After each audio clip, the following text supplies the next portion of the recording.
Breaking news. America అధ్యక్షుడు ట్రంప్కు big shock తగిలింది. స్థానిక ఎన్నికల్లో తీవ్ర వ్యతిరేకత వ్యక్తమైంది. దేశవ్యాప్తంగా ఈ వ్యతిరేకత ప్రారంభమైంది. ఎన్నికల్లో ఫలితాలు తారుమారయ్యాయి. అధికార రిపబ్లికన్ పార్టీకి విజయం వరించలేదు. న్యూయార్క్, వర్జీనియాలో ట్రంప్ ఘోర పరాభవాన్ని ఎదురుచూశారు. న్యూయార్క్ సిటీ మేయర్ పదవిని ట్రంప్ పార్టీ కోల్పోయింది. డెమోక్రాటిక్ పార్టీ అభ్యర్థి ఘన విజయం సాధించారు. మేయర్గా జోహ్రాన్ మందాని ఎంపికయ్యారు. జోహ్రాన్ ఓటమి కోసం ట్రంప్ రంగంలోకి దిగి కృషి చేశారు. అధ్యక్షుడే నేరుగా వచ్చి జోరుగా ప్రచారం చేశాడు. అయినప్పటికీ కూడా కమ్యూనిస్టు భావజాలం కలిగిన మందానికి విజయం వరించింది. చిన్న వయసులో న్యూయార్క్ మేయర్గా సరికొత్త రికార్డు సృష్టించాడు మందాని. ఇండియన్ ఫిల్మ్ డైరెక్టర్ మీరా నాయర్ కుమారుడే మందాని. ఈ డెమోక్రటిక్ పార్టీ అభ్యర్థి మందాని వర్జీనియా లెఫ్టినెంట్ గవర్నర్గా హైదరాబాద్ ఎంపికయ్యారు. రిపబ్లికన్ పార్టీ అభ్యర్థి జాన్ రీడ్పై విజయం సాధించారు. గవర్నర్ ఎన్నికల బరిలో నిలిచారు గజాలా హష్మి. హైదరాబాద్లో పుట్టి 4 ఏళ్ల వయసులో ఫ్యామిలీతో అమెరికా వలస వెళ్లారు గజాలా. జార్జియాలో ఉంటూ ప్రతిష్టాత్మక వర్సిటీలో ఇంటర్నేషనల్ అఫైర్స్లో పిహెచ్డి చేశారు గజాలా హష్మి. 30 ఏళ్లుగా రెనాల్డ్స్ కమ్యూనిటీ కాలేజీలో ప్రొఫెసర్గా బాధ్యతలు నిర్వహిస్తున్నారు. 2019లో అమెరికా రాజకీయాల్లోకి తెరంగేట్రం చేశారు. 2024లో సెనెట్ ఎడ్యుకేషన్ కమిటీ చైర్పర్సన్గా ఆమె ఎన్నికయ్యారు. తాజాగా వర్జీనియా రాష్ట్ర గవర్నర్గా గెలుపొందారు. ఈ రెండు ప్రాంతాల్లో అధ్యక్షుడు ట్రంప్కు వ్యతిరేకంగా ఫలితాలు వచ్చాయి. ఈ రెండు ప్రాంతాల్లో డెమోక్రట్లు విజయం సాధించడంతో ఒక్కసారిగా అధికార పార్టీ పట్ల ప్రజల విముఖత, ట్రంప్ పరిపాలన వైఖరి పట్ల వ్యతిరేకత స్పష్టంగా కనిపిస్తోంది. అమెరికా అధ్యక్షుడు డొనాల్డ్ ట్రంప్కు భారీ షాక్ తగిలిందని చెప్పొచ్చు. న్యూయార్క్ మేయర్ ఎన్నికల్లో డెమోక్రాటిక్ పార్టీ అభ్యర్థి భారత సంతతికి చెందిన జోరాన్ మందాని విజయం సాధించారు. 34 సంవత్సరాల మందాని అతి చిన్న వయస్కుడిగా ఇప్పుడు రికార్డు సృష్టించాడు. ఎన్నికల్లో ముందు నుంచి కూడా మెరుగైన ఆధిక్యంలో కొనసాగిన మందాని ఘన విజయం అందుకున్నాడు. మందాని విజయం నేపథ్యంలో ఆయనకు పలువురు నేతలు అభినందన తెలిపారు. ఇక మేయర్ ఎన్నికల్లో అతనికి 49.6% ఓట్లు పోలయ్యాయి. అంటే 6,77,615.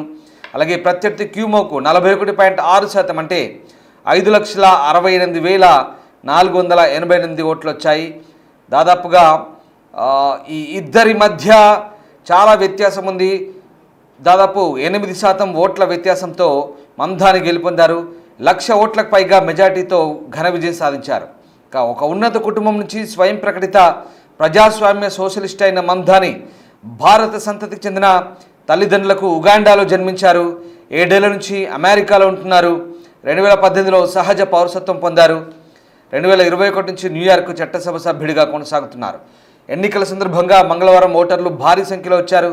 నగర ఎన్నికల బోర్డు తెలిపిన వివరాల ప్రకారం దాదాపు 2 మిలియన్లకు పైగా ఓటర్లు ఓటు వేశారు. 1969 తర్వాత న్యూయార్క్ మేయర్ ఎన్నికల్లో ఇంత భారీ స్థాయిలో ఓటు వేయడం ఇదే మొదటిసారి. ఇక అక్టోబర్ 24-28 మధ్య నిర్వహించిన మారిస్ట్ పోల్లో మందాని క్యూమో కంటే 16 పాయింట్ల ఆధిక్యంలో ఉన్నారని తెలిసింది. ఇక రిపబ్లికన్ కర్టిన్ సైనాగ్ అనే సంస్థ అతనికి 16% ఆధిక్యాన్ని అంచనా వేసింది. ఇక వామపక్ష నేత అయిన జోరాన్ మందానిపై అమెరికా అధ్యక్షుడు ట్రంప్ ఇటీవలే విరుచుకుపడ్డారు. ఆయన గెలిస్తే న్యూయార్క్ నగరం ఆర్థిక సామాజిక విధ్వంసానికి గురవుతుందని, నగర మనుగడకే ముప్పు వాటిల్తుందంటూ హెచ్చరించారు. అయినప్పటికీ కూడా మందాని 100% కమ్యూనిస్టు పిచ్చోడంటూ ట్రంప్ దుయ్యబట్టడం తెలిసిందే. అయినప్పటికీ కూడా ఘన విజయం సాధించడం విశేషం. ఇక ఈ ఎన్నికల్లో మందాని విజయం సాధించడంతో ఒక్కసారిగా ఆయన అనుచరులు సంబరాలు చేసుకున్నారు. మరోవైపు జోరాన్ మందాని సామాజిక కార్యకర్తగా చెప్తున్నారు. ఉగాండాలో భారతీయ మూలాలున్న కుటుంబంలో జన్మించారు. తండ్రి ప్రొఫెసర్ మహమ్మద్ మందాని, తల్లి ప్రముఖ దర్శకురాలు మీరా నాయర్. భార్య రమా దువాజీ ఓ డేటింగ్ యాప్తో పరిచయమై ప్రేమ పెళ్లితో ఒకటయ్యారు. ఎన్నికల సందర్భంగా ఉచిత బస్సు ప్రయాణం హామీతో బాగా పాపులారిటీ సంపాదించుకున్నారు. అలాగే పిల్లల సంరక్షణ, సంపన్నులపై అధిక పన్నులు లాంటి హామీలతో ప్రచారంలో దూసుకెళ్లారు. బెర్నీ సాండర్స్, అలెగ్జాండ్రియా ఒకాసియో కార్టెజ్ వంటి ప్రముఖులు అతనికి మద్దతుగా నిలిచారు. అయితే పాలస్తీనా మద్దతుతో పాటు పరిపాలనా అనుభవం లేమి వంటి అంశాలపై విమర్శలు ఎదుర్కొన్నారు.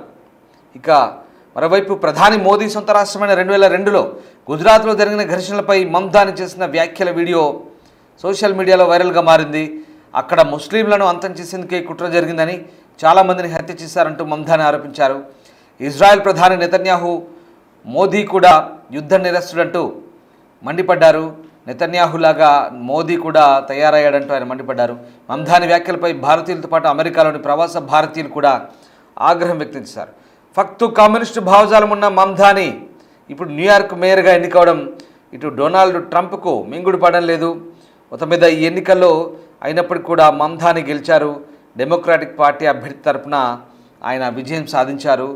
ఆయన గెలిస్తే న్యూయార్క్ పూర్తిగా నాశనమవుతుందంటూ ట్రంప్ హెచ్చరించారు. అయినప్పటికీ కూడా ఆయన గెలిచారు. న్యూయార్క్ నగరం ఆర్థిక సామాజిక విధ్వంసానికి గురవుతుందంటూ నగర మనుగడకే ముప్పు వాటిల్లిందంటూ హెచ్చరించినప్పుడు కూడా ఓటర్లు పట్టించుకోలేదు. కమ్యూనిస్టు భావజాలం కలిగిన మమ్దాని న్యూయార్క్ మేయర్గా గెలిస్తే తాను కనీస అవసరాలకు సరిపడినంత స్థాయిలో నిధులు కేటాయిస్తారంటూ ట్రంప్ సోషల్ మీడియాలో పేర్కొన్నారు. ఈ నేపథ్యంలో ప్రస్తుతం ట్రంప్ వ్యాఖ్యలు కూడా ఆసక్తిని రేపుతున్నాయి.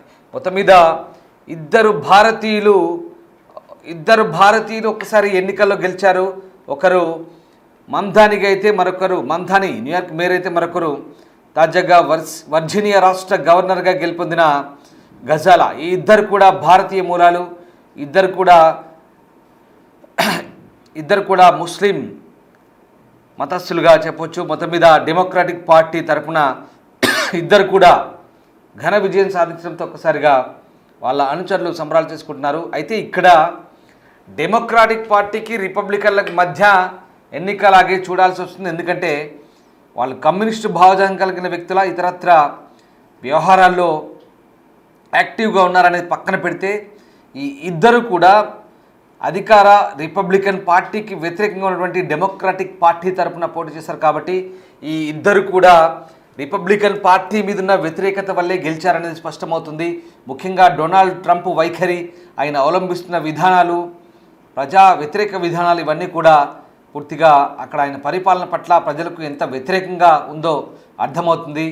ఈ రెండు వర్జీనియా గవర్నర్గా అలాగే న్యూయార్క్ మేయర్గా ఇద్దరు కూడా డెమోక్రాట్లు ఎన్నికవడం పట్ల రిపబ్లికన్ పార్టీ అధికార పార్టీ పట్ల ఎంత వ్యతిరేకత ఉందో, ప్రజల్లో ఆ వ్యతిరేకత ఎంత కూడుగట్టుకుందో ఈ ఓట్ల రూపంలో అర్థమైనట్టుగా చాలా స్పష్టమవుతోంది.